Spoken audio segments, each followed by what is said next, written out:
खुले है? नहीं भाईजान, खुले तो नहीं है। फिर ऐसे करो, ये वो उस दुकान से ना खुले लेके आओ। ये लो खान भाई खुले पैसे।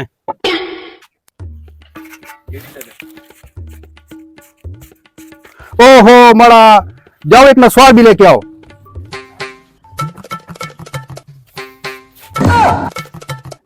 ये लो खान भाई, नसवार भी और बकाया पैसे भी।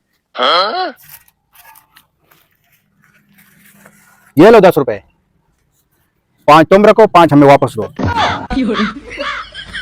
खान भाई, ये 5 रुपए से क्या बनेगा? 2 चक्कर तूने मुझे दुकान के लगवा दिए। खान ना भीख मांगता है ना भीख देता है, खान हमेशा मेहनत कर कमाता है। और तू तो हटा कटा है, तुझे तो भीख देते मुझे शर्म आ रही है। मेरी पुत्रिया मेहनत किया करो। ये 5 रुपए जो मैंने तुझे दिए है ना, ये तो तुझे मैंने तेरी मेहनत के दिए, जो तूने 2 चक्कर लगाई है। खान यार, अभी 5 रुपए खुले तो नहीं है। चलो पहले ऐसा करो, मेरा ये 10 रुपए भी खुले करा के ले आओ। खान ऐसा करो, ये तुम 10 भी रखो, इतनी देर में तो हम 1000 रुपया कमा लेता। तो हमारा कौन सा हराम का रुपया है? या अल्लाह, इस पठान ने तो मेरी दिहाड़ी गाया कर दी। आगे कोई पठान ना मिल जाए।